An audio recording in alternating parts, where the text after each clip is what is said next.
Activity کو on time جو ہے وہ یہ پرفارم کرنے میں یہ سسٹم جو ہے وہ ناکام ہوا ہے. لیکن الیکشن کمیشن آف پاکستان کو جو بریف کیا جاتا ہے اس میں یہ کہا جاتا ہے کہ سب اچھا ہے سر. اور یہی وجہ ہے کہ الیکشن کمیشن آف پاکستان جیسا جو ادارہ ہے وہ ان کی باتوں کے اوپر یقین بھی کر رہا ہے. خیر، اب کیونکہ 2024 آ رہا ہے، 2024 کے الیکشنز کو صرف 3-4 دن رہ چکے ہیں، تو ایسے میں گزشتہ روز الیکشن کمیشن آف پاکستان کے جو PMU ونگ ہے انہوں نے ایک 5ویں موک ایکسرسائز کی ہے الیکشنز مینجمنٹ سسٹم کی. الیکشن کمیشن آف پاکستان نے گزشتہ روز پریس ریلیز جاری کی اور یہ کہا کہ یہ 100% بالکل ٹھیک رہا ہے اور فارم 47 بھی بنائے گئے ہیں، فارم 45 بھی بنائے گئے ہیں اور سارے کچھ یہ ہو چکا ہے. لیکن میری اطلاعات کے مطابق کل میں نے ٹی وی چینل کے اوپر خبر بھی چلائی تھی کہ الیکشنز مینجمنٹ سسٹم کے تحت فارم 25 اور فارم 26 جس میں پولنگ سٹاف کی لسٹ اور جس میں جو ڈیوٹیز اسائن کی جاتی ہیں پولنگ سٹاف کی 9 لاکھ کے قریب پولنگ عملہ جو ہے جس کو اسائن کیا جانا ہے وہ EMS کے تھرو نہیں ہوا، بلکہ وہ الیکشن کمیشن کو بتایا گیا ہے کہ ہو چکا ہے. ابھی بھی ریٹرننگ افسران جو ہیں وہ مینولی اس کو کر رہے ہیں، وہ نہیں ہوا. اب ایک خط سامنے آیا سوشل میڈیا کے اوپر، میرے پاس وہ خط کچھ دن بلکہ کل سے ہی موجود تھا، شام کو میرے پاس آ چکا تھا. اس کے علاوہ اور بھی بہت سارے ریٹرننگ آفیسرز کے جو لیٹرز ہیں وہ میرے پاس موجود ہیں. یہ خط آیا ہے NA 197 197 سندھ کا یہ حلقہ ہے. کمبر شہداد کوٹ کے ریٹرننگ آفیسر صاحب نے اپنے ڈسٹرکٹ ریٹرننگ آفیسر کو یہ خط بھجوایا ہے اور اس کے اندر انہوں نے الیکشنز مینجمنٹ سسٹم کے اوپر سنگین قسم کے سوال کھڑے کر دیے ہیں. وہ لکھتے ہیں کہ یہ قابل بھروسہ نہیں ہے. وہ لکھتے ہیں کہ جو پولنگ سٹاف کی ہم نے ڈیوٹی لگائی، جن کے ہم نے نام لکھے، وہ بعد میں غلط شو ہوئی، ان کے نمبر غلط شو ہوئے، ان کا ڈیٹا غلط شو ہوا اور ان کے نام بھی نہیں شو ہوئے. انہوں نے کہا کہ یہ سافٹ ویئر قابل بھروسہ نہیں ہے، قابل اعتماد نہیں ہے اور یہ ایفیکٹو نہیں ہے. یہ آسانی پیدا کرنے کے لیے یہ مشکلات پیدا کر رہا ہے اور یہ ایک یوں سمجھیں کہ انہوں نے اپنے خط کے اندر لکھا کہ یہ ہمارے لیے ایک عجیب و غریب قسم کا مسئلہ بن چکا ہے. سافٹ ویئر کمزور ہے اور ناکام ہے، یا پھر اس کو کوئی اور کنٹرول کر رہا ہے پردے کے پیچھے. یہ ایک بڑا معنی خیز اور خوفناک جملہ ہے. یہ اگلے انتخابات کے اندر یہ خط، یہ بات جو ہے وہ آپ کو اسی انتخاب کے کچھ دن بعد آپ کو نظر بھی آئے گی. وہ لکھتے ہیں کہ اس کو کوئی اور کنٹرول کر رہا ہے پردے کے پیچھے، یا پھر یہ سسٹم ہی ناکام ہے. یہ بڑی بات ہے. مثال کے طور پر آپ یہ سمجھیں کہ ایک امیدوار کو 150 ووٹ ملا ہے، اس کو آپ 1500 ووٹ کر سکتے ہیں، یا ایک بندے کو 15 ووٹ ملا ہے، اس کو آپ 150 کر سکتے ہیں. کسی کو 30 ووٹ ملا ہے، اس کو آپ 300 کر سکتے ہیں، دوسرے کے ووٹ کاؤنٹ خراب کر سکتے ہیں. یہ ایک بڑی خوفناک بات ہے.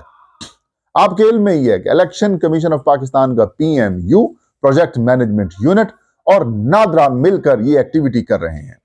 اور آگے وہ خط میں لکھتے ہیں کہ نادرا اور الیکشن کمیشن حکام کو متعدد مرتبہ بتایا، ہمارے ڈیٹا انٹری آپریٹرز نے بتایا، وہ ریٹرننگ آفیسر کہتے ہیں کہ میں نے خود یہ بتایا لیکن کچھ نہیں ہوا. بجائے اس کے اوپر پازیٹیو رسپانس آنے کے کوئی رسپانس نہیں آیا. مشکلات پیدا کر رہا ہے، پریشانیاں بڑھا رہا ہے اور اس سے انتخابات کے اوپر جو ہے وہ سوالیہ نشان لگ رہے ہیں اور اس سے انتخابات کی جو شفافیت ہے اس کے اوپر بھی سوالات اٹھ سکتے ہیں. اور یہی بات آلموسٹ تقریباً تمام جو ریٹرننگ آفیسرز بیچارے ہیں وہ یہ کر رہے ہیں. گو کہ یہ بیوروکریسی زدہ ریٹرننگ آفیسرز ہیں، ان کے اوپر زیادہ بات بھی لیکن پھر بھی کچھ نہ کچھ تو لوگ ظاہر ہے اپنے ضمیر کی بات سن ہی لیتے ہیں. میری اطلاعات کے مطابق جو الیکشن کمیشن آف پاکستان کا پروجیکٹ مینجمنٹ یونٹ ہے، ان کے جو حکام ہیں، جو لوگ ہیں جو IT ونگ سے متعلق ہیں الیکشن کمیشن کے، وہ الیکشن کمیشن آف پاکستان کو غلط چیزیں بتا رہے ہیں کہ سب اچھا ہے. لیکن ریٹرننگ افسران کو یہ زبردست سختی سے کہا گیا ہے، یہ سختی سے ان کو کہا گیا ہے کہ آپ نے یہ بات ڈائریکٹ الیکشن کمیشن کو لیٹر بازی نہیں کرنی، کوئی آپ نے خط نہیں لکھنا. اور election commission chief election commissioner جو ہیں وہ ROs کے گروپس کے اندر بھی شامل ہیں اور اس کے اندر بھی گروپ بنانے سے پہلے ROs کو کہا گیا ہے کہ آپ نے یہاں پر کسی قسم کی کوئی شکایت نہیں کرنی ورنہ ہم آپ کے خلاف کارروائی کریں گے. اور اس کے علاوہ ایک اور گروپ بنا ہوا ہے جو ہر جو EMS سے متعلق بنا ہوا ہے، اس کے اندر چیف الیکشن کمشنر صاحب موجود نہیں ہیں اور اس کے اندر یہ جو خوفناک قسم کے میسیجز ہیں ان کی بھرمار لگی ہوئی ہے. یہ الیکشن کمیشن آف پاکستان یا تو خود ملا ہوا ہے یا پھر الیکشن کمیشن آف پاکستان کو دھوکے میں یا پھر اندھیرے میں رکھا جا رہا ہے. اگر تو کچھ ایسا ہے تو جناب چیف الیکشن کمشنر سکندر سلطان راجہ صاحب، آپ پاکستان کے ہر صوبے کے 5 7 8 مختلف ڈسٹرکٹس کے ڈویژنز کے ایک ریٹرننگ آفیسر کو اپنی چوائس کے اوپر فون کریں، ان کے ڈیٹا انٹری آپریٹر یا پھر EMS آپریٹر سے بات کریں، ان سے پوچھیں کہ کیا مشکلات درپیش ہیں. پھر آپ الیکشن کمیشن کی جو IT ونگ یا پھر PMU ونگ ہے آپ کا، ان سے آپ بریف لیں کہ آپ تو یہ کہہ رہے ہیں، وہ یہ کہہ رہے ہیں. آپ کو دودھ کا دودھ اور پانی کا پانی نظر آ جائے کہ آپ کے پاس ابھی بھی راجہ صاحب، آپ کے پاس ابھی بھی وقت ہے، آپ ابھی بھی ان چیزوں کو کنٹرول کر سکتے ہیں. نہیں تو پھر آپ کو پتا ہے کہ چند دن بعد پھر آپ وضاحتیں دیں گے اور پھر آپ کی کوئی وضاحت کے اوپر عمل نہیں کرے گا، مطلب آپ کی کوئی وضاحت نہیں مانے گا. تو یہ ایک بڑا امپورٹنٹ معاملہ ہے. لیکن ایک انٹرسٹنگ بات یہ ہے کہ اگر جس بھی سیاسی جماعت کے امیدواران ہیں وہ فارم 45 جو پولنگ سٹیشن کے اوپر پریزائڈنگ آفیسرز کاؤنٹنگ کرنے کے بعد، پولنگ ایجنٹس کی نگرانی کے اندر کاؤنٹنگ کرنے کے بعد جو فارم 45 آپ کو دیں گے، وہ آپ نے سنبھال کے رکھنے ہیں. وہ آپ کا ڈاکومنٹ ہے، اوریجنل ڈاکومنٹ وہی ہے.